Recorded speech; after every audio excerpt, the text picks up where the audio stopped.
All right. Go ahead and call the Thursday, October 26th, 2023 meeting of the Hayward Planning Commission to order. And if I can ask everyone to stand for the Pledge of Allegiance.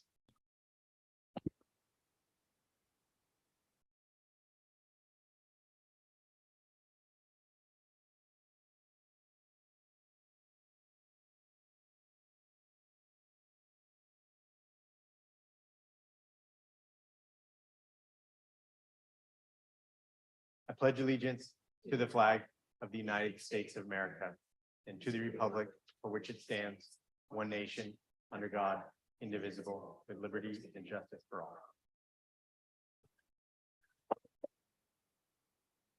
We'll see if it gets repeated to us.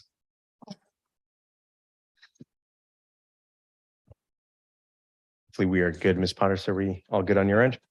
Wonderful. If we can go ahead and take roll, Ms. Pottas. Commissioner Stevens, absent. Commissioner Goodbody, Present. Commissioner Franco-Clausen, Here. Commissioner Lowe, Here. Commissioner Patterson, Present. Commissioner Garg, absent. Chair Ollie Sullivan. Present. All right, we have quorum. So we will go ahead and start off our meeting this evening with public comment. The public comment section provides an opportunity for members of the public to address the Planning Commission on items that are not on the agenda for this evening. If you have comments on the item on our agenda this evening, we'll get to that later on. However, if anyone in the public audience and or online would like to provide comments to us, now would be the opportunity to do so, to come up to the podium. Seeing no movement in the audience, I will assume that we have no one in person providing public comments. Ms. Pottas, is there anyone online who has raised their hand to provide public comment? Chair Ollie Sullivan, we have 0 attendees online. All right. We will go ahead and close public comment then. All right, our first item on the agenda this evening is a public hearing item. It's for recommendation to City Council. So Jeremy, just to clarify, we would not be taking a vote on this, correct? Or we will take a vote to recommend that they adopt. Perfect. Correct. Wonderful. All right. So the first item is the Hayward Residential Design Study. I believe we have a staff report, so I will turn it over to staff. I know this is an item that we've seen a couple times, and you've taken a lot of feedback. So excited to continue that discussion this evening. Okay, good evening, Planning Commission and Hayward community. Myself, Associate Planner Taylor Richard, and Senior Planner Elizabeth Blanton are going to present the final draft of the proposed text and zoning map amendments associated with the Hayward Residential Design Study. Tonight, we will be asking the Commission to make a recommendation to the City Council to approve the proposed amendments. As a reminder, the Hayward Residential Design Study has 2 main objectives. The first being to develop objective design and development standards for residential development. And this is in response to state laws like SB 330 and SB 35 that limit the city's ability to deny projects that meet all objective standards. The second objective is to address inconsistencies between the city's zoning ordinance and general plan. Similarly, this objective is in response to state law, which requires the zoning be consistent with the general plan. I'm happy to share we are nearing the end of this project. To date, we have engaged in a robust community outreach process, conducted background research, developed technical reports to inform the draft objective standards and zoning amendments. Most recently, we presented to the Planning Commission and the City Council a draft of the objective standards and zoning amendments to gather input. A summary of the feedback we received from those work sessions is shown on the slide.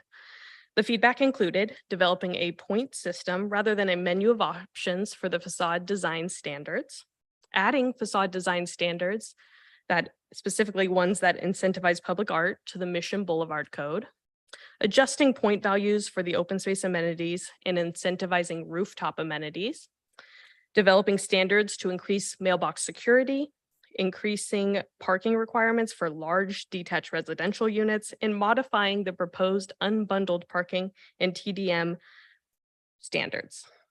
All this feedback was incorporated in the final draft we are presenting tonight, and the focus of this presentation will be on the changes we've made since last time. All the proposed changes are outlined in our previous staff reports and all the attachments. Let's start with changes to our new consolidated residential district. The first change was requiring additions to comply with some of the new standards. All additions will need to comply with upper story massing requirements to ensure additional stories aren't bulky. For example, if a resident wanted to add a second story to their existing detached residence, it would be limited in size to 75% of the first floor area. On the other hand, larger additions will need to comply with all applicable building massing and facade design requirements. The second change is adding a mailbox standards that requires it be located in one or more secure locations, which cannot be accessed by the general public. For the open space amenities, staff reduced point values for small courtyards, fountains, swimming pools, and amphitheaters. We also added some smaller point values, including smaller point value items, including water bottle fill stations, and gave additional points to projects that located any of their open space amenities on the roof. The largest change was converting the required facade design elements from a menu of option to a point system. I'm going to spend some time now walking through both facade design point systems. For detached residential, duplex, and triplex developments, they must obtain 50 points, and multi-unit developments must obtain a minimum of 100 points. The point system for detached residential, duplex, and triplex developments is on the screen. The points for a single design element are either 30, 20, or 10 points. This means developments need to include at least 2 to meet the requirement. All the point values were assigned based on how much the element would make an impact on the building facade and how much it would cost. The design elements include recesses and projections, roof variations, porches and balconies, a mixture of building materials, windows, coverings, projections, moldings, and shutters. Many of these standards were included in the previous menu of options. However, additional elements were added, including some that were modeled off of the Los Gatos objective standards. Moving along to the multi-unit developments, the point system is shown on the screen. The points for a single design element are either 50, 35, 25, or 20 points.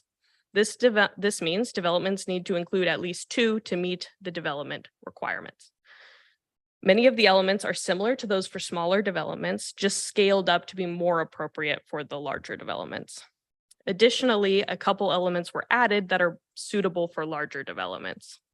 Those elements are highlighted in yellow and include building material treatment that create a distinct base, upper floor step backs, window overhangs, cornices, sconce lighting, decorative banding.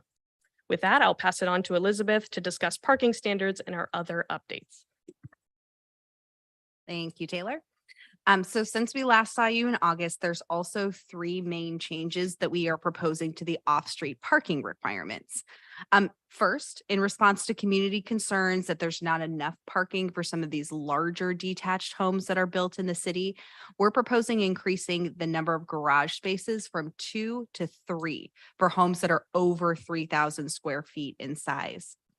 In addition, we're also proposing revisions to the unbundled parking and TDM standards. So earlier this month, the governor signed AB 1317 into law, which requires that the cost of parking be unbundled from the cost of housing for new rental developments that have 16 or more units. And this new law will go into effect on January 1st of 2025. Now, in the draft regulations before you tonight, staff proposes going beyond the requirements of AB 1317 to allow unbundling for existing and new developments with 4 or more units. So if adopted, this proposed standard would go into effect along with the rest of the new regulations 30 days after the council's second reading of the zoning text amendments. Now, our public works staff has expressed some concern over allowing unbundling beyond what's required by state law. And specifically, they're concerned that there hasn't been enough analysis of the impacts of unbundling. And they fear that if people with cars forgo on-site parking spaces because they want to save money, that could have an impact to street parking in these neighborhoods. Now, on the other hand, planning staff, along with DKS, our transportation consultant for this project, have conducted our own research into unbundled parking policies throughout the Bay Area. So in cooperation with public works staff, we've modified the unbundled parking standard to what we feel is a reasonable compromise that addresses the majority of their concerns.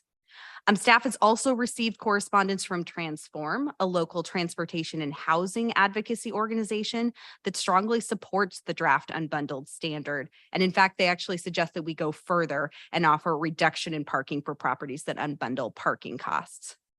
In a letter from Transform that was shared with the commission prior to this meeting, they include their own analysis that shows unbundling reduces overall parking demand both on and off street. And they also point out that some cities take what we could call a hybrid approach. So they require at least one space be reserved for each unit in a development, but then additional spaces that are not marked for visitors could be sold separately or rented separately as unbundled spaces. So this is different than what we're proposing tonight, but it's an option that we could discuss further in the Q&A if the commission desires. So as Taylor mentioned earlier at our last set of work sessions, we received direction from the commission and the council to keep the proposed residential TDM standard, which offers parking reductions for the inclusion of TDM measures, but to revise it to be a point system that offers a maximum of just 5% parking reduction. So this new TDM points table, which we're looking at here, includes TDM measures that are focused on improving transit, bicycle, and rideshare options for residents. As you'll notice, these measures are all specific design or infrastructure improvements that can be implemented during project construction. Our public works staff had some concern over including ongoing measures such as requiring bus passes for residents, given that they don't have sufficient capacity for oversight of such systems at this time. Now, in order to be eligible for that 5% parking reduction, development would have to incorporate 15 points worth of TDM measures, which would be either 2 or 3 measures from this list. Now, attachment 6 to the staff report shows various proposed revisions to the Mission Boulevard Code. Revisions to this section were fairly light, focused on ensuring that all standards are clear and objective. We've also proposed a few changes to be consistent with the new residential district standards, and that includes the removal of lot coverage maximums, the addition of open space amenity requirements, and the requirement for landscape buffers between new development and existing lower scale development. As requested by the commission and council, we're also proposing incorporating building massing and facade designs requirements that very closely align with the proposed standards for multi-unit residential housing that Taylor went over earlier. So speaking of that, here is the proposed facade design point system for the Mission Boulevard corridor. For this, only a total of 70 points would be required. Yes. Oh, I'm sorry. Yeah. thank you. Technical difficulties. Thank you. Perfect. Thank you for that. So here we are only requiring that 70 points be achieved from the table. And this is less, as you'll recall, than we're requiring for multi-unit residential projects elsewhere. And that's just because the Mission Boulevard Code already has detailed building frontage standards. So that also addresses building design. So it'll use those building frontage standards and this table to ensure good design. The design elements listed here are very similar to those that are included on the multi-unit residential point system, with one notable addition. And that's in response to commission and council feedback in the Mission Boulevard Code area. Projects can also earn design points for including public art, whether it be a sculpture or a mural. Now, in attachment 7, staff also proposes light revisions to the downtown development code. And again, this is to ensure objectivity and consistency with the other residential standards across the city. As with the Mission Boulevard Code, this includes the removal of lot coverage standards and the application of open space amenity requirements. And then we also propose removing specified unit count requirements for different downtown building types and instead to defer to the density range allowed by the underlying general plan districts, which is consistent with what we propose for all other residential zoning districts in the city. And then finally here, there was not actually a need to develop a facade design point system for downtown because the code already includes very detailed and thoughtful architectural standards that are unique to our historic downtown's character. So instead, these architectural standards were just lightly revised to make sure that they were objective and clear. So since we last saw you in August, there are no changes to the proposed rezonings to address those general plan and zoning inconsistencies. A map and list of the 49 parcels proposed to be rezoned are included in attachment 8 to the staff report, and notice of the proposed change has been sent to all affected properties. Taylor and I have each spoken to several of the property owners over the phone and in person at City Hall, and generally people have been supportive of the proposed changes and just the increased clarity around what they can do with future development of their properties. Now, all of the proposed municipal code and zoning map amendments before you this evening are fully consistent with the Hayward 2040 general plan. So any potential environmental impacts that would result from the proposed amendments were thus already fully analyzed in the general plan EIR, which was certified by council back in 2014. So as a result, and as we stated in the findings included as attachment 2, no additional environmental review is required for this project. So with that, I'll go ahead and wrap up our presentation with staff's recommendation. Staff recommends that the Planning Commission formally make a recommendation that the City Council approve the proposed municipal code text amendments to Chapter 10, Articles 1, 2, 24, and 28, the proposed zoning map amendments, and are finding that no further environmental review is required for this project. Now, in addition to Taylor and myself, Poonam Narkar from WRT and Stephen Chang from the city's transportation division are online and available to answer any questions that you might have. And with that, I'll turn it back over to the chair. Wonderful. Thank you, Elizabeth. Thank you, Taylor, for the work on this. I know we've seen it a couple of times. We've had some good discussions. I have a couple quick questions for you. Hopefully I can just kind of hit through these very, very fast.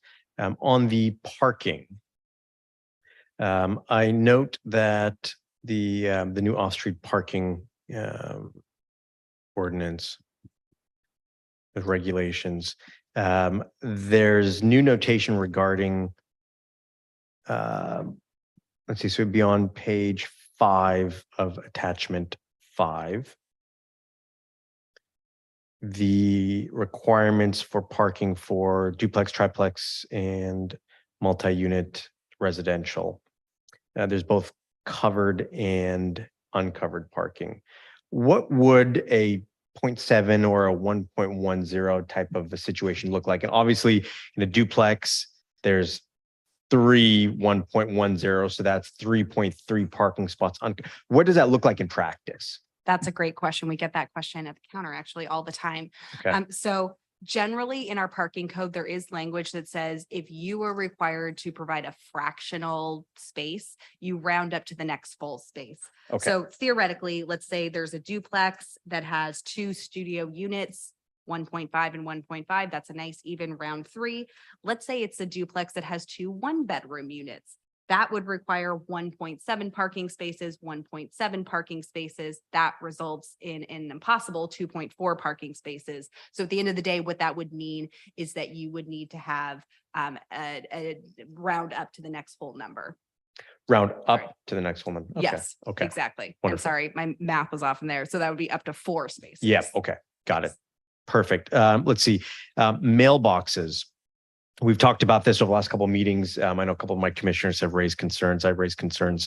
I note that there's now language regarding secure location that can't be accessed by public. I'm curious, I mean, presumably any type of single family or non-interior hauled building, the mailbox would be on the street. And so it is theoretically accessible to the public. So what does that look like? The second piece, I also note that there's language on location, but no notation regarding secure construction. And so did we give any thought around construction? Because I think of course, location matters, but it's also the robustness of the actual mailbox. So detached residential subdivisions are excluded from this requirement, given that the U.S. Postal Service requires there be a mailbox at each of the house or a clustered mailbox that has to be out in the open.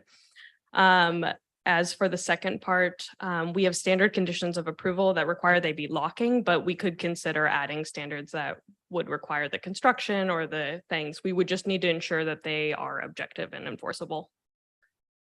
Got it. And that wouldn't necessarily need to be part of that could just be in conditions of approval for individual projects. Okay. I do think it's something that that staff should contemplate going above and beyond on the construction piece, because even a basic lock can easily be pried open. I am missing mail from the DMV that I know was delivered a couple of days ago and was not in the box because I get the little emails that tell you what's coming that day. So just wanted to note that. Last comment or question. Unbundled parking. Is it correct that staff is proposing that we go beyond the state law? And is that just going beyond on date of initiation? So starting today versus 2025, or are we asking for anything beyond what the state law would require from a requirement standpoint? That's a great question. I guess the answer to that would be both. Okay. So we're saying that we want the unbundled parking standard to go into effect when this ordinance goes into effect, which will be about a year in advance of when the state is requiring it. And then 2, planning staff is proposing that instead of limiting unbundled parking, an allowance for unbundled parking to new projects with 16 or more units, we think it should be eligible for existing and new projects and for projects that are 4 or more units. So a wider variety of projects. Again, this is our recommendation. If the commission decides that they want to make a modified recommendation or modifications to this standard as part of your recommendation to council, you certainly can do that. What would it look like at an existing property to unbundle the parking? Are you saying that an apartment building that was built 4 years ago that has underground parking could unbundle it? Correct. So the parking would stay, obviously. Right. It would basically mean instead of saying that, you need to have the 2 parking spaces assigned to each unit, you could have a more flexible approach. And instead, people's rents could be reduced for that building. And then they'd either have to opt in to having a parking space and pay an extra, $50, $100 a month for that. Or they could forgo their parking spaces entirely, have a cheaper rent, and then have either park elsewhere on the street or not have a car. Okay, that strikes me as for existing properties, can't imagine a builder who built a 100-unit apartment building with 100 parking spots that are already there, and part of their cost amortization is going to subsequently reduce the rent because they now can unbundle that parking. Theoretically, the owner of an apartment building today could say, I'm not going to charge for the parking and I'm just going to unbundle it, if you will. We don't need to pass an ordinance to allow them to do that, correct? So right now, unbundled parking is not allowed in the city. There are some projects that do allow it because of specific conditions of approval that have been added to those projects. So there are specific places in the city where that is allowed. When this new law goes into effect in 2025, it will be also not only allowed, but required for developments of a certain size. So yes, what our decision is here tonight, or what the commission's decision, I should say, is whether or not you want to recommend going beyond Right. what state law requires. And just again, the language in the draft standard is to allow this. Do we think that will mean that all properties will do this? Absolutely not. Sure. But Yeah. would they be allowed to? Yes, potentially. Okay, sorry, last question. 2025, is that January 125 or is that Yes. December 3rd? Okay, January 1, 2025, just So- per state law. it's basically just a year right Correct. now. Okay. All right, I'll save my comments. Thank you so much. I talked a lot there. My fellow commissioners, appreciate you giving me the time there. Do we have any other commissioner? I'm sure we have commissioner comments and questions. I will start with Commissioner Goodbody and we'll just go on down the line if that's okay. Thank you, Chair, and thank you, staff, for that very comprehensive report and just combining all of our comments throughout the months that we've considered this item. I had a question related to the mailbox security standards. Can you clarify what the point value was assigned to that if we had one assigned to it? I didn't see it. There's no points assigned to it. It's just a requirement for any multi-unit development. It only excludes detached residential subdivision, so any project would have to do it. It's not a point system or an option. Got it. And then I had some comments about the unbundled parking as well. So thinking about the homeowners that are in a current development, in a current housing in which the property owner decides to unbundle the parking, how would a parking credit to renters that want to forego the parking space be enforced? So the only thing that we have in the ordinance or in the draft regulations is that there would be there need to be a notice provided to say what the discrepancy in cost is. So to say, here's what the cost of a parking space is. Your rent would go down by this much if you forego your space. It would also increase by this much if you wanted to get an additional space. Beyond that, there is not any enforcement mechanism baked into this standard. And again, part of that is just due to staffing concerns from our transportation division. So they would have to provide the planning division with a copy of the notice so that we could, confirm that it meets the requirements of this standard. But then at that point, there wouldn't be any specific enforcement. So my concern is that we would have renters out there not needing a parking space and then not having, looking forward to the credit and then no enforcement of it. I think that's something that needs to be considered as we move forward in the discussion. Can I add one comment to that? The purpose of the notice, and other cities do it on a notice base, like most notably, like City of Oakland has an unbundled parking policy and they require noticing, which means that if there's a public notice and a resident is not getting the cost savings, it could be like enforced under our code enforcement division. They could write a complaint that being like, our landlord is not giving us our rent savings that they promised in the notice. I'll also just add, again, as part of your recommendation tonight, if there's any of these standards that you feel aren't fully ready yet, maybe they need more consideration, but the state law part, obviously we have to do. Everybody, that is identified with this law has to do that. But if there are other parts where you're like, I don't feel comfortable with this, I don't think this is ready to be formally adopted, that could be part of your recommendation as well to the city council. And my final question was just around the discussion between Public Works and planning around the analysis around the unbundled parking. And I'm wondering if there's a way that we can do a pilot to just sort of study the Hayward traffic patterns and the preferences of our residents here before we go full into implementation in 2025. I know that it's allowed and it's not mandated, but I'm wondering if we could spend a little bit more time and kind of studying our own unique patterns and preferences here before passing the ordinance. As part of this project, unfortunately, we're grant funded. There's frankly just not funding to do any additional analysis on this. Yes, the state law that will go into effect in 2025, it is a requirement for those projects. So it's happening whether or not we have additional discussion or difference of opinion with the state on that. However, that is something that the Planning Commission could recommend to say, hey, of this unbundled parking policy or standard in our code, we only want the part that's required by state law to go into effect when we adopt this ordinance. We want there to be more analysis, or, we want the city to go through the process of doing additional studies to see if it's appropriate to extend the provisions beyond what state law is requiring. So although incorporating that sort of additional analysis as part of this project is not going to be in the cards just because it wasn't budgeted as part of this project. It is something that you could recommend to the city council if you think that additional analysis would be appropriate before extending the unbundled parking provision beyond what state law requires. Great. And my last question was regarded to the murals and the art sculptures. Tell me a little bit more about their approval, if there's been discussion about what body would approve them. Yeah, so this is something that Taylor and I went back and forth about. Everybody loves public art. We've heard it from our decision makers. We've heard it from our community. In order for a standard like that to live on our points table and to be part of the objective standards, it has to be objective. So it can't be something that, say, goes to the planning commission or goes to the city council for approval. It has to be something that if it meets certain objective standards, in this case, size requirements, then it is something that is approved as part of that project.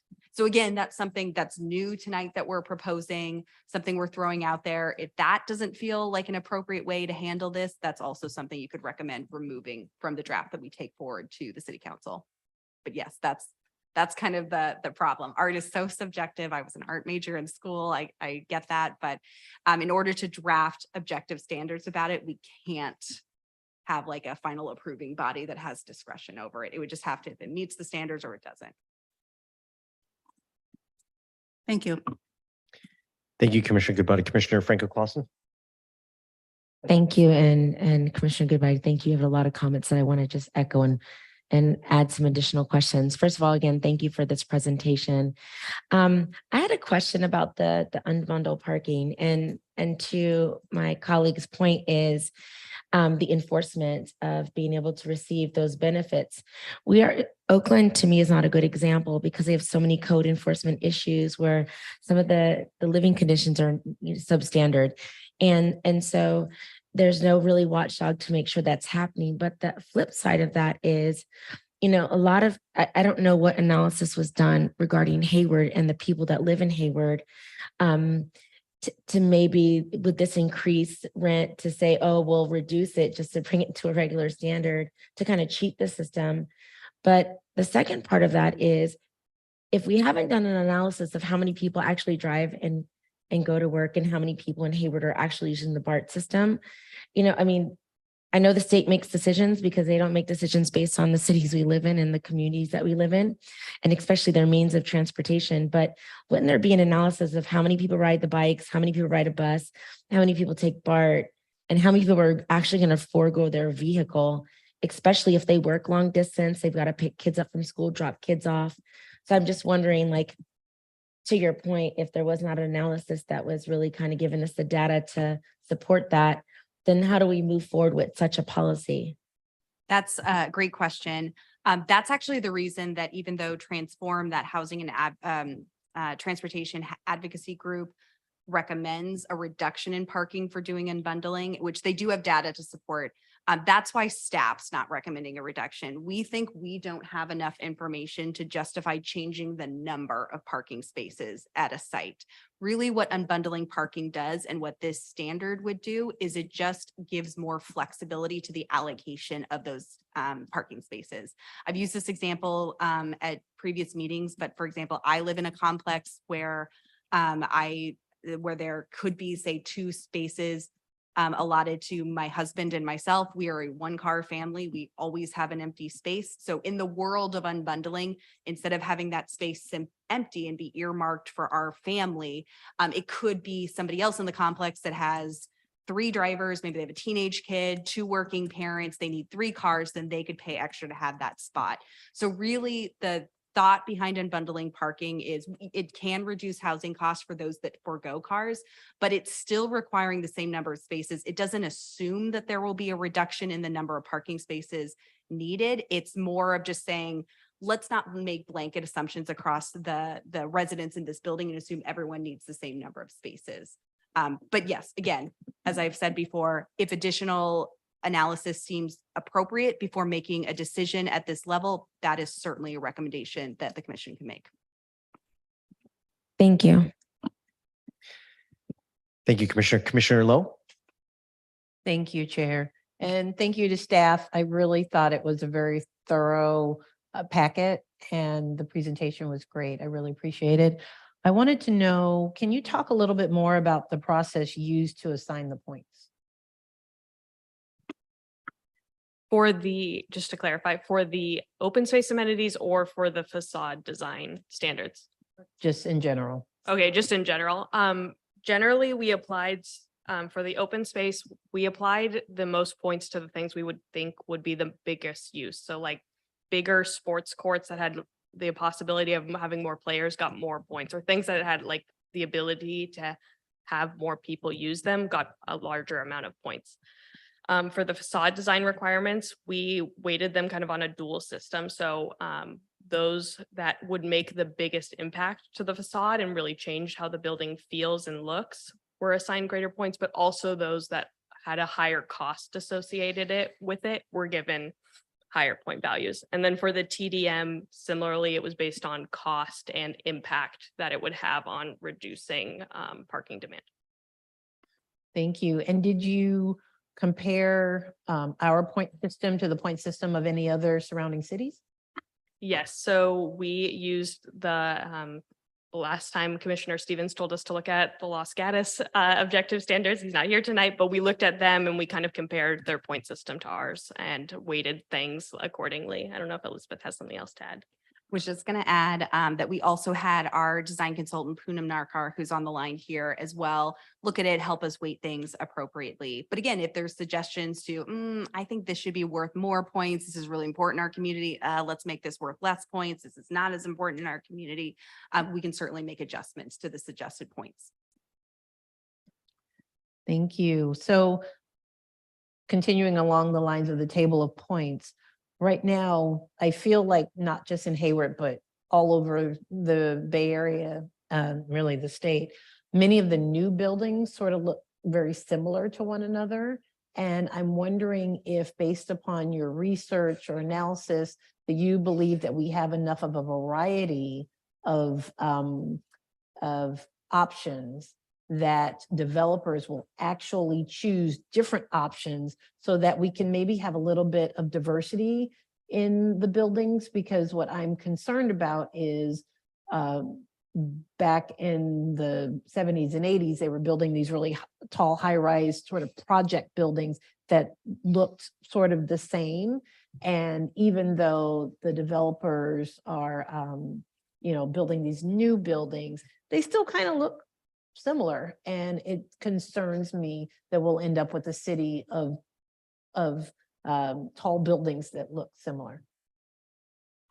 Yeah, that's a fair concern. It's something we've heard from the community too, that some of these newer style buildings, people haven't liked as much. I'd say part of that is something that our standards can help control. And part of that is just styles and design development. Developers have certain building types that they found have been really successful in marketing and renting out. So that drives design in some ways. We tried to Goldilocks this. So we wanted to land on something that is prescriptive enough that we're ending up with, not blank boxes, but things that feel and have the type of character that people in our community value, but not being so prescriptive that we're ending up with buildings that we are mandating essentially look the same everywhere. So that's where we tried to land. That's why our tables are kind of long. You maybe are picking 2 or 3 things off of this table you have to do, but there's, 10 or 20 things on the table itself. But time will tell if that's going to help actually make development look diverse. So yeah, as part of that, I think it's within our control as decision makers and people who set land use policy. And part of that is market driven, and styles just will change. Trends will change over time. That makes perfect sense to me.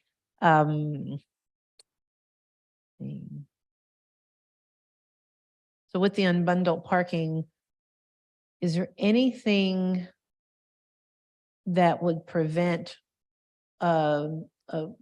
one unit from taking too many parking spaces? So you end up with a building where you have one family they have money, so they've bought 5 parking spaces, and then a new person comes into the apartment complex and they can't get parking because other people have bought too many parking spaces? Is there anything that limits it so that you can't buy 15 Like parking it's spaces? an unlimited number of parking Yeah. spaces. Not as written. We haven't seen that in other cities' policies, but again, that's something that we could consider adding to say, you know, you could have one additional space beyond, you know, what would be allocated otherwise, or two, you know, whatever the appropriate number is. We certainly could add language there. And again, we could add language there. We have a lot of flexibility for the language that's not mandated by state law. State law, as we have learned, changes every year. They make little tweaks and things like that. So whatever the state says for the AB 1317 eligible properties, you know, the state's in charge. But for the rest, if this group decides it is appropriate to have some sort of unbundled parking standard, then yeah, we could cap it. You know, you could have one additional space or two, you know, whatever feels appropriate to the commission. But as written now, no, we don't have language like that in here. Thank you to you both for answering my questions.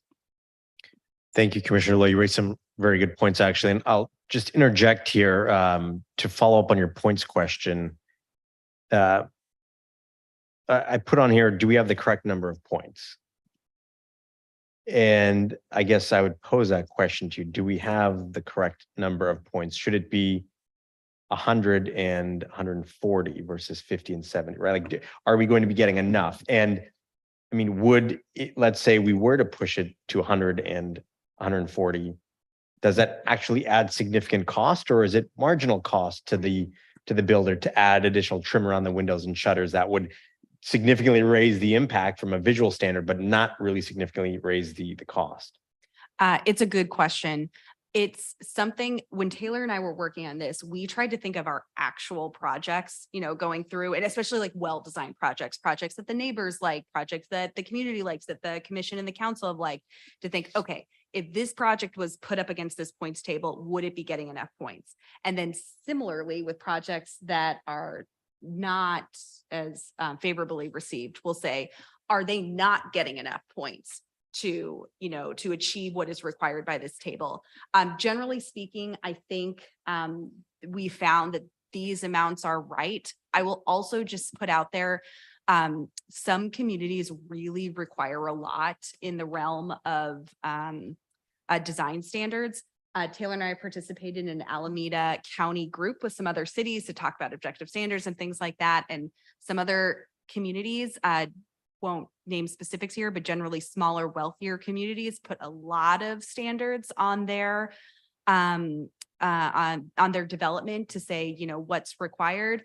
And we've heard from developers and developers to develop here that sometimes things don't pencil if they just get a little bit too expensive. At the end of the day, we want housing. We want people housed. We want people to be wanting to build in our community. So we, again, to the best of our ability with our consultant team, tried to like think about real life examples and land at the right numbers. But again, that's a totally appropriate comment or recommendation to say, you know what, 50 feels a little low here. Let's make this 70, or 100 feels a little high here. Let's bring this down.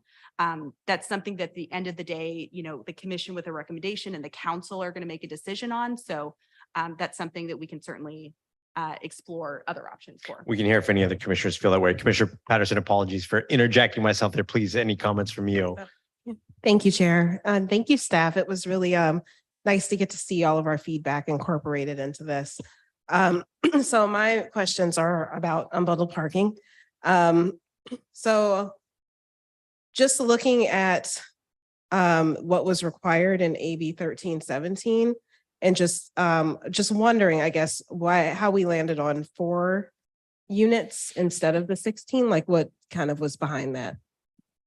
The thinking on planning staff part behind that is, again, we start in this city, at least with these new regulations, defining multi-unit development as 4 or more units.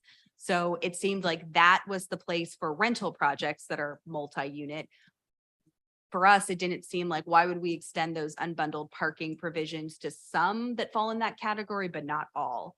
So that was our thinking around that. And again, the extension of these benefits for the 4 units and above would not be required unless, of course, it's a new project that falls under AB 1317. And so, when I was looking at the staff report and just in attachment 5, and it really lays out and it speaks a little bit. It doesn't talk about like a maximum number of spaces you can get, but it talks about a situation where there are no more spaces and there's a new tenant and things like that. And in my reading, what I really was concerned about was that the spaces aren't really reserved for people who live in that residential development, right? So I have a lot of concerns with what that could end up looking like. And I just was wondering if is that a part of AB 1317 as well, or is that something that that we added? Taylor, I think of as the legal expert between the two of us. And this is a new law, so our city attorney's office is still looking at it. Generally speaking, yes, a lot of the provisions that are under letter B are mirrored after 1317. But since, you know, the projects that are 4+ units or existing projects don't fall under AB 1317, we had to list out those provisions specifically. But again, for things that aren't subject to AB 1317, if we don't want to allow some of the things that AB 1317 would require for the larger projects, we could change that and modify these. But yes, the language here is pretty similar to what state law says for those larger projects. So just to clarify, so state law is saying that unbundled parking and anyone, no, it doesn't matter even if you're a resident of Hayward or anything else, those spaces are available to you? I again will say, I don't have the law in front of me. We can certainly look at this in more detail, but there are provisions to say, like, if somebody doesn't want this parking space, who has next right to the parking space? And it's fairly flexible. Thank you. So I guess one of my, and I appreciate also that you providing the information from Transform. I thought that that was helpful just to see since they had done a study. And I do agree that the reduction in parking spaces isn't necessarily where I'd want to go, but I was very interested in the, like, saying each unit still has to have one space. And I think they mentioned like Connolly Station in Dublin or something that's done that. And actually I myself, when they said that, I said, oh, I actually lived in a place like that too, where we all had one space, but then I had the ability to purchase another space. And I thought that that actually worked quite well. And so I did appreciate seeing that there and then also seeing it in the staff report. So just wanted to mention that. Thank you, Commissioner Patterson. Please, Commissioner Lowe, yes. So I wanted to piggyback on what Commissioner Patterson just talked about. Did staff consider that as an option? Because it wasn't included as a recommendation. Correct. We got, this is late breaking news from Transform. We got this last letter earlier this week on Monday, I think. So that's why we added it to the presentation. It's something we hadn't considered, but kind of seems like a nice in between. So again, if your direction is, you know, to continue to move forward with some sort of unbundled parking policy that goes beyond AB 1317, maybe that's what we incorporate into the recommendation for council. Thank you. I actually like that idea. Thank you. All right, seeing no other commissioner question, yeah, sure. Comment or question? We'll wait for public. Yes, we'll do comments afterwards. So any other questions from my fellow commissioners? Why don't we go ahead and open up public comment on this item? We'll start with anyone who is in the audience that wishes to provide public comment on this item. Please go ahead and you can come up to the microphone, push the button, it'll turn red, which means that it's on. And as long as you provide your name for us, that would be appreciative. I believe we have one commenter.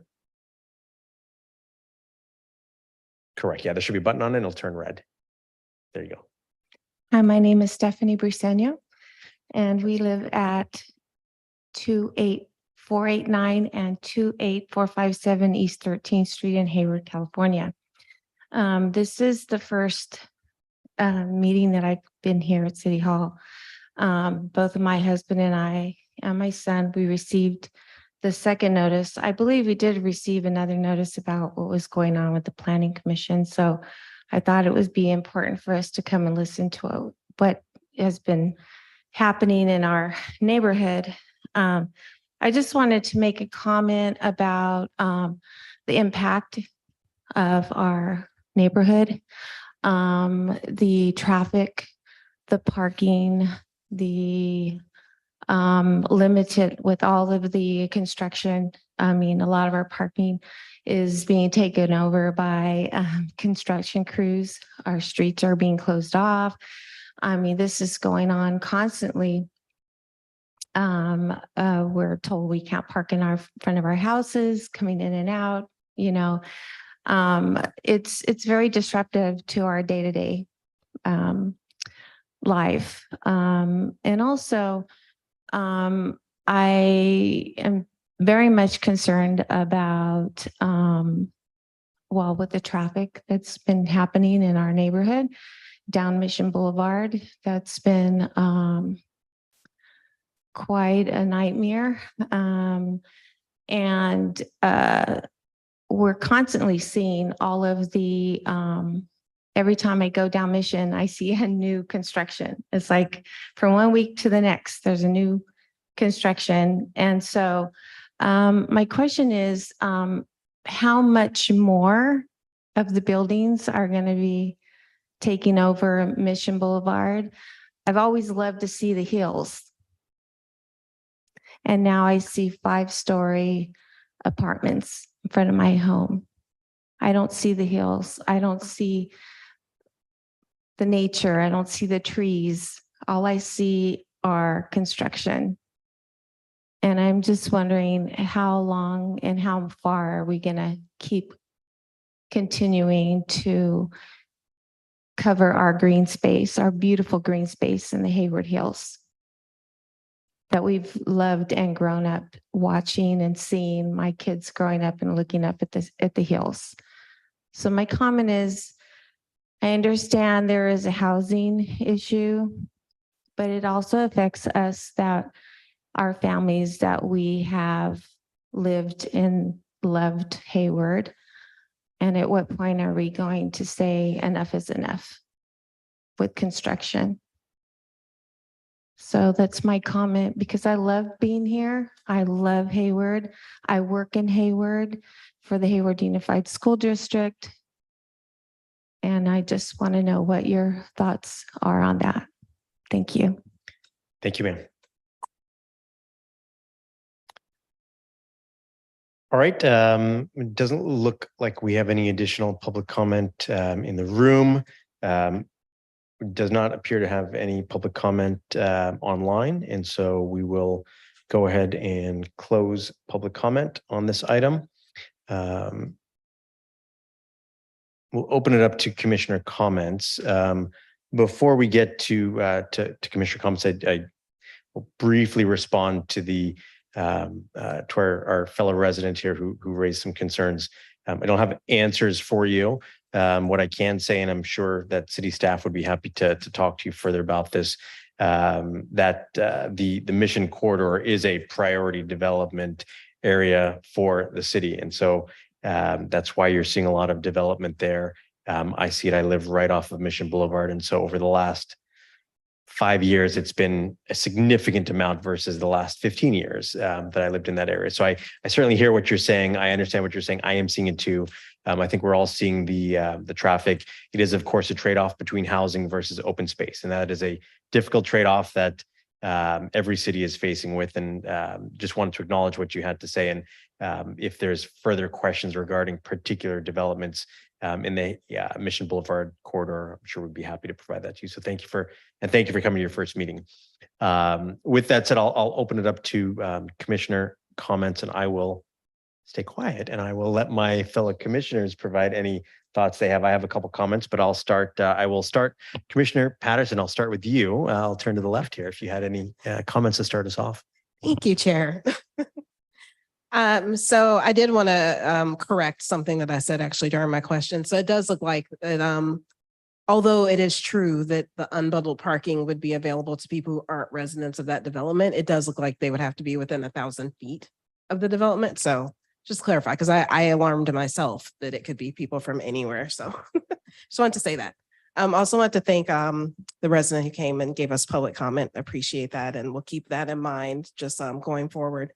So my comment really is that I do think that at this stage, I just have a lot of concerns about the unbundled parking, and I do understand that, you know, we have a requirement that we will have to uphold.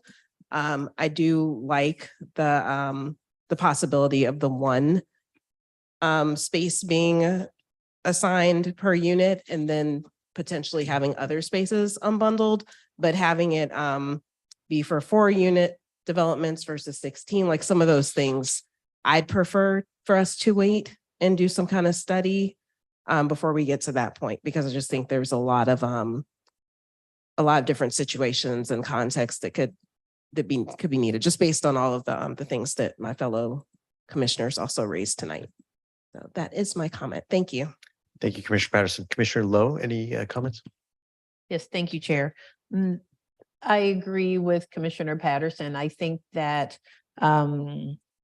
based upon the fact that almost all of us have asked questions about unbundled parking, seems like we have a lot of questions about unbundled parking. So it just doesn't seem like we have as much information as we would like to have to feel really confident that we are 100% doing what's best for our residents. And so I have stated before, I'll state it one more time. I do like the idea of making sure that each unit has at least one parking space. But I think there's just too many unanswered questions for me to feel confident that I could make a motion to approve it as is right now. Thank you. Thank you, Commissioner Lowe. Commissioner Franco Clausen. Thank you, Chair. Again, thank you for coming. It takes a lot of courage, as well as taking time out of your evening to come here. So I just want to appreciate you and your family for showing up tonight.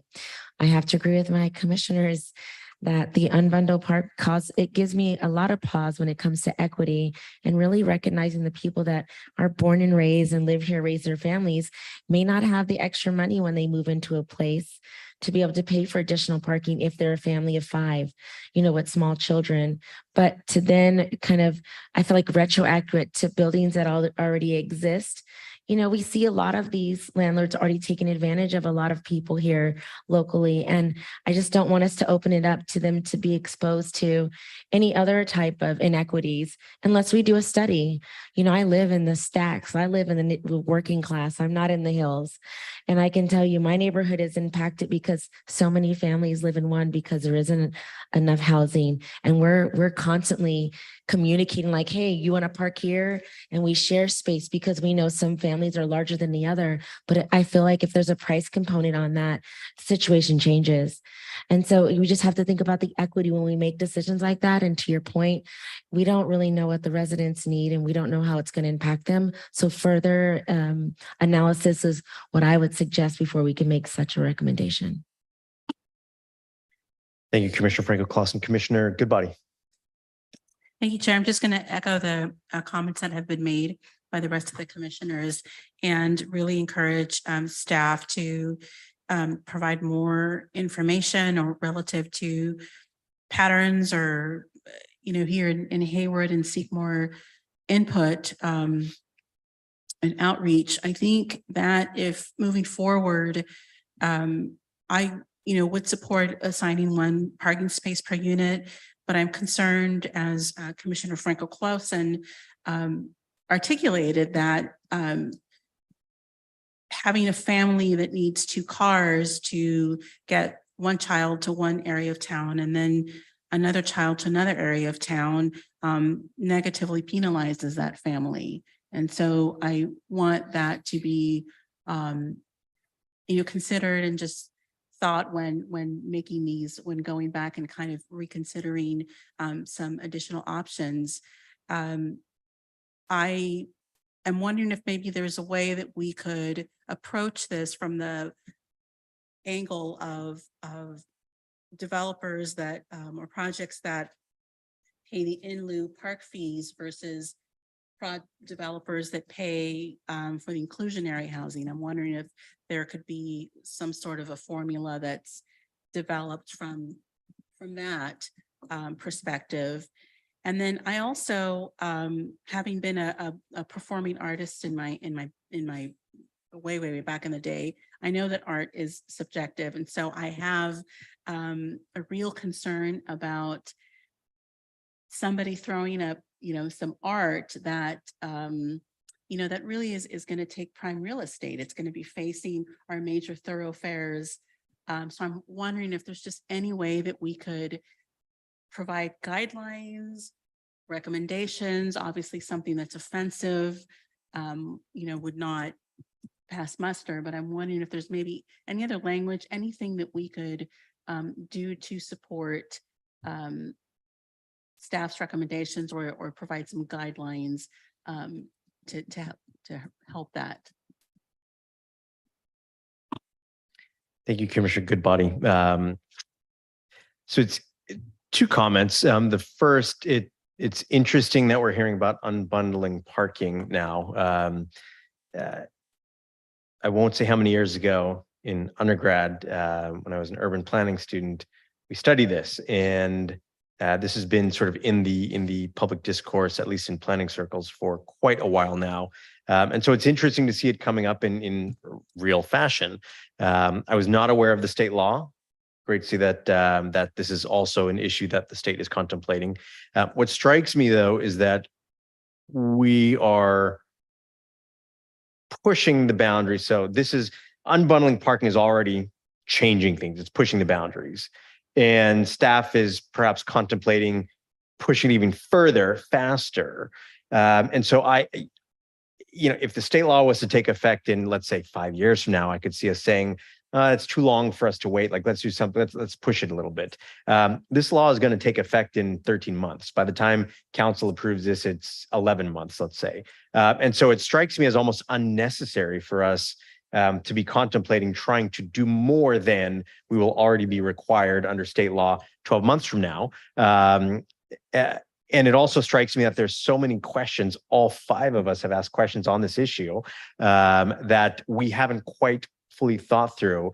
I feel it would serve us better to spend the next 12 months identifying how to best implement what will be required under state law, than making a recommendation that we as a city try and push the envelope even further on this issue without understanding what those implications will be. And so I wouldn't be supportive of making that recommendation to council. I think that that should be removed. I don't think it's necessary as part of this process. It's one thing, and it sounds like there's relative uniformity in a lack of support for that additional request or recommendation. The second piece, I don't entirely know where the other commissioners stand on this, the point system. And again, I love to push and get as much as we possibly can from developers. I also don't want to push so hard that something doesn't get developed.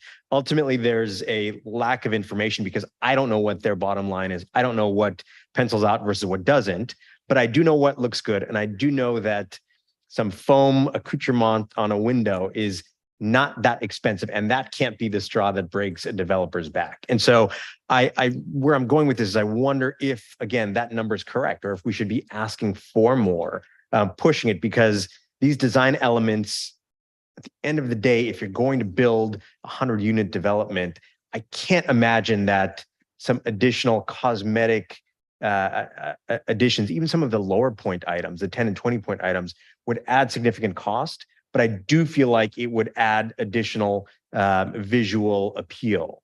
And so, I'm curious what others feel, if we want to specify that number should be higher, if we want to, perhaps recommend that council look at those numbers and see if they want to push that. But, I am wondering if that's enough. That's sort of where my mind is on the point system. Commissioner Lowe. So I make a motion that we accept the changes that staff is suggesting, with the exceptions that we remove the additional requirements that are in addition to and above and beyond AB 1317, and remove the points for the art and the sculptures at this time, with the recommendation or suggestion that we continue to explore those options through whatever research we would normally do and talking to our residents and developers to see how we can incorporate those into our statute later. We have a motion. I'll second. If I can, we have a motion and a second. If I can make a request of the motion maker, if she'd be willing to take a friendly amendment to that, that as part of the recommendation, city council contemplate the point thresholds and if they're high enough.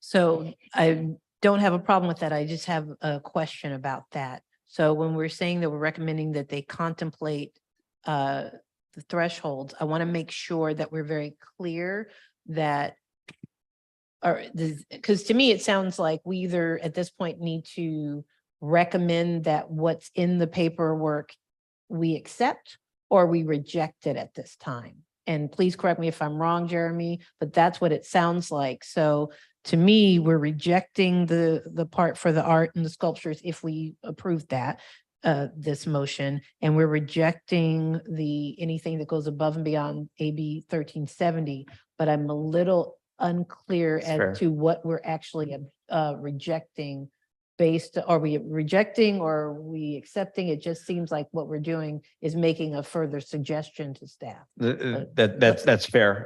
So I guess question for staff, would we need to make a recommendation of a number? I.e. like the points should be 100 versus 50 and it should be 140 versus 70, because I don't think I have that number. And so if that's the case, then I'll retract that amendment. I think you can probably go on the record and make a recommendation to, if the goal of the commission is that you would like these points enhanced to be able to provide a greater architectural detail on projects that come forward, that could be a recommendation to council to direct staff to go look at the point system again and to evaluate. It's really difficult. I think when our team, when we came with the work session, we didn't have a point system for architectural features. We added a point system following comments from the commission, and that's what we have before us. And so is there, 50 points versus 45 points versus 55 points. I mean, it's a little fluid. So I think if rather than concentrate on the specific numeric, if there's a objective that the commission would like to recommend the council in terms of increasing or requiring a higher point value, that could be something that you could achieve with any different numbers of points by shifting different points or creating more emphasis in one area architecturally than other areas. So if you have any thoughts on that you could help provide that to council, I think that would be helpful. Okay. I'll pause for a moment. Commissioner Franco-Clausen, I think you had a comment. To that point, I actually think that we should give a number if we were going to make that is a little bit higher. I completely understand what you're saying is that there needs to be a higher threshold so that we can get those different amenities and the changes. And I do believe the price point, if they're going to build, they're going to build, and those things are not going to break them. So I would say that we come up with a number and we say that's what we recommend for them to do it. So if we could just look at it again. And that would be a friendly amendment to our commissioners to be able to do that. To that point, and Commissioner Franco-Clausen, appreciate that. Elizabeth Taylor, did you in your process contemplate any other thresholds, any other numbers? Yeah, the numbers we played with both the overall total and then also the numbers of the individual points. First of all, we landed on 150 just because we thought that they were like relatively round numbers and it's easy to understand the math to get up to them. So we more spent time adjusting the items, the design elements that were on the list. And again, the way we right size this in addition to working with our design consultant is just to look at real projects and to be, how cumbersome is this? How cumbersome is it to get to 50 points for these smaller developments? How cumbersome is it to get to 100 points?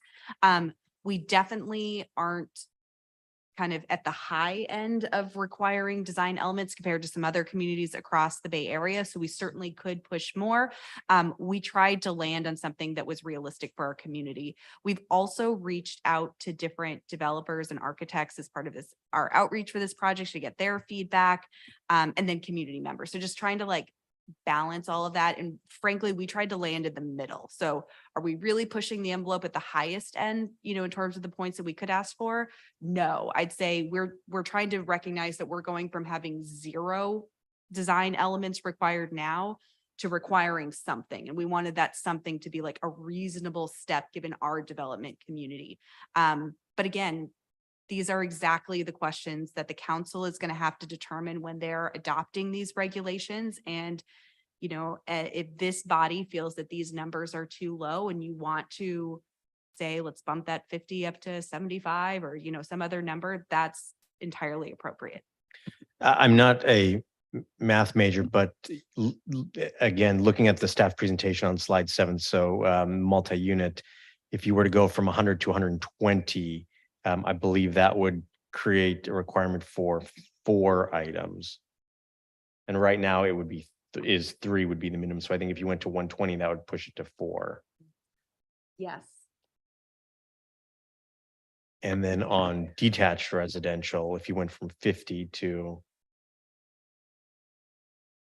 to 75, well, doing the number. So right now, how many are you saying is the minimum that you would have to do for detached residential? You have to do 50 points, so that would be a minimum of 2 of these standards. I would recommend if you guys do pick a specific number that none of these have 5 values, unlike the other chart.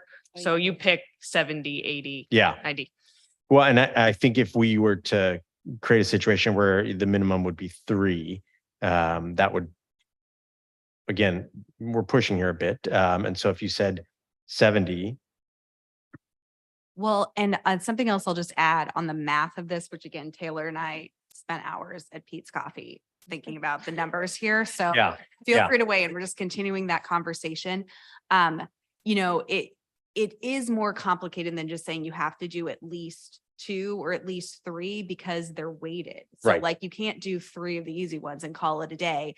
You know, if you do some of the ones that are really high point value, then yes, you can get away with doing 2 things because we thought that would be high enough impact. If this body feels like 2 of these things on this list is not high enough impact, well, given that the top 2 things are worth 30 points, to Taylor's point, if we require 70 points, then that necessitates Yes. you have to do at least 3, but you could also be like 6 things on Correct. this list, depending on what you Correct. do. Yeah, actually, I think the numbers then would be 120 and 70. And then are there any changes proposed to the Mission Boulevard, which right now is at 70? And the reason, like we said, that it's at 70 is because there are additional building frontage standards that kind of go above and beyond what would be required in these other districts. Yeah, I personally was less concerned on the Mission Boulevard because to that point, there are additional requirements. So it wasn't didn't seem as necessary, but if other commissioners have thoughts on that, I'd be open to it. I guess, so to clean this up, what my friendly amendment would be for, would be to adjust the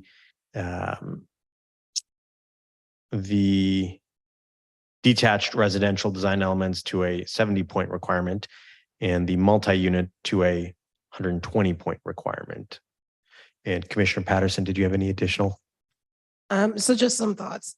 Excuse me, every time I talk, I can't get anything out. So I was going to ask about Mission Boulevard, but you covered that. I'm really just wondering if the issue isn't so much this number of points versus that number of points, or just what it all means. Like, is it that if a designer were to have between 100 and 150 points, somehow that gives them a higher rating that we take into consideration versus they hit 100 points because they picked 2 things or something like that? Like, what is it that we're really trying to do by coming up with a point number? It feels like we really are just trying to say, do we feel like this is good for the city? Is there some other way to use the points to get to that? I think is my question. And I believe we did discuss this, I think, in detail at a previous meeting where the point system was brought up, and we thought that this would be a way to achieve a bit more on the developer side to achieve these items that we weren't seeing. And so, Right. So I agree Yeah. with the points. I definitely supported that Yep. when Commissioner Stevens brought it up. yeah, But I'm just right. saying, as far as the total number Mhm. of points versus a range of points means a thing or something like that. Like, I still agree that we should have the points. I just feel like trying to get to a specific number is what's holding us up. And I don't know if that even matters that much. That's why we're able to just kind of adjust it in the moment. So is it more just like that we want to make sure they have these design elements? If you have, enough that make you have between a certain range of points, that's a rating of like excellent. And that's something that we take into consideration as a commission when we're making our decision versus you have a rating of good or fair, and it's just a more of a thing to help us get a sense. And people would, of course, strive to get like the highest possible rating they could. Like, is that helpful? at No, all? I hear what you're saying. And I'm feeling bad now for dragging us into the weeds here on your motion. Again, the goal here is just to not reach the lowest common denominator, but to reach that highest common denominator in our projects. That's what I'm striving for here.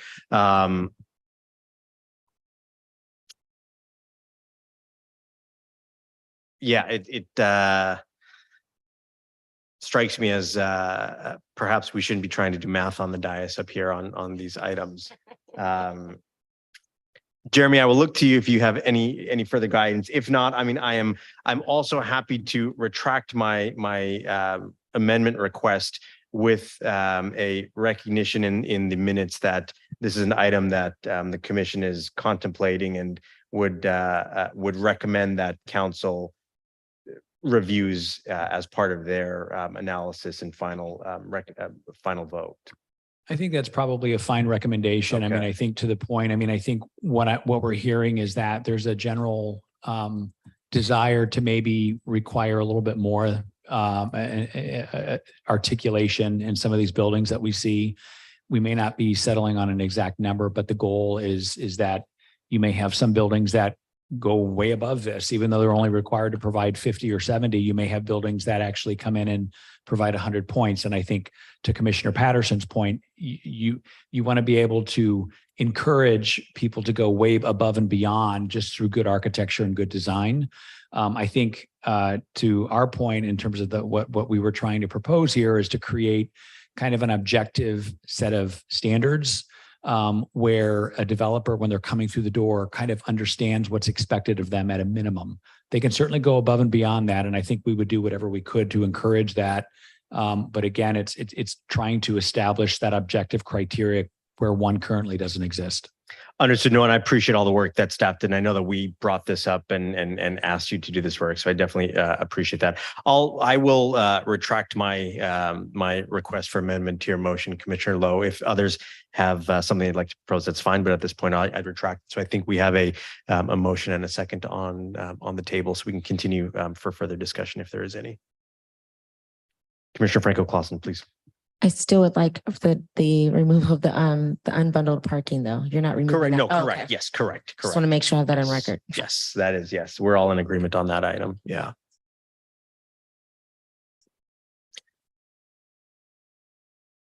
Any other comments from commissioners? Commissioner Partis, can we just confirm, or Commissioner Lowe, what the exact motion is that we've recommended? I think you took detailed notes there, your motion. All right. So I make a motion that we adopt the regulations as stated with the following exceptions. That we will remove the points for the art and the sculptures at this time.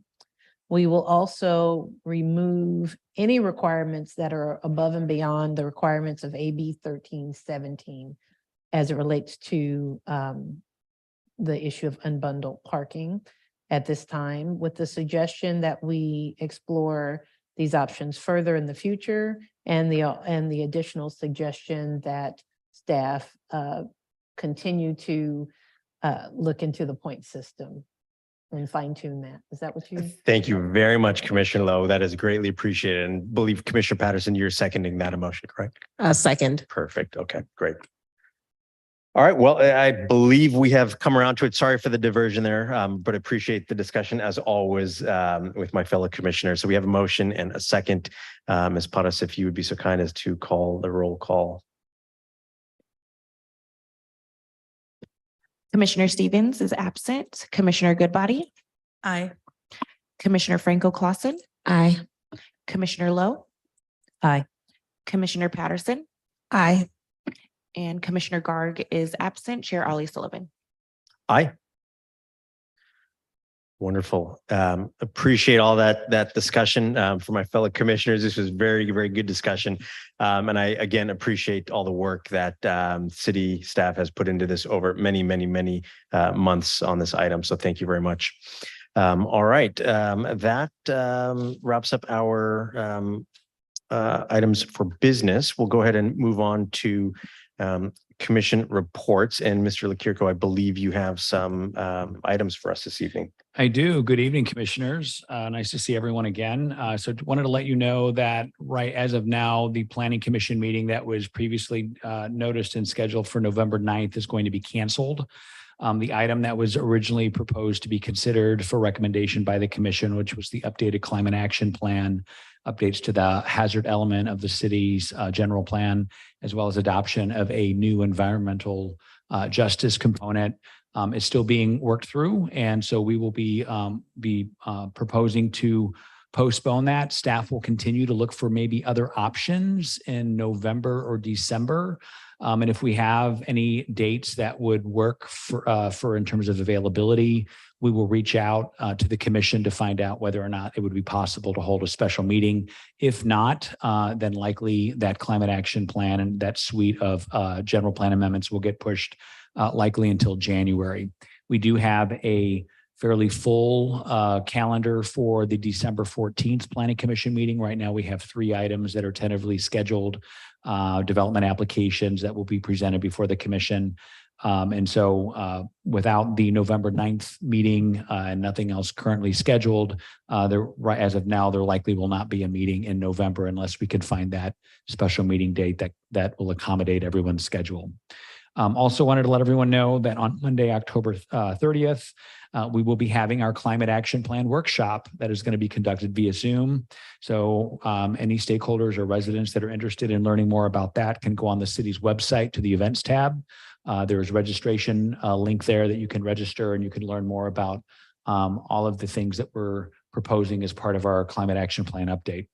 And then the last thing, just as a friendly reminder, to bring your friends, family downtown here on Saturday. We have the Trunk or Treat and Promise Fest event that will be happening between 11 and 3 p.m. at Heritage Park downtown. It's going to be a lot of fun. There's supposed to be a great number of people there. We will, and the planning division will have a booth there, and we will be promoting our update to the tree preservation ordinance and our community survey that we are hoping to get members of the community to engage and respond to. So feel free to please come down. It'll be a great fun for all, but it'll be on Saturday, this Saturday, the 28th, between 11 and 3 at Heritage Park. That wraps up my comments. Thank you, Chair. Thank you, sir. Any commissioner comments? All right. Well, before we adjourn, I will again use my chair's prerogative here. I did want to take a moment to acknowledge world events that are taking place right now. I can imagine it's weighing on many folks' minds and hearts. It's, of course, weighing on mine. It's, of course, an extremely sensitive and charged environment at the moment. All senseless loss of life is concerning, and we do mourn them. We should mourn them.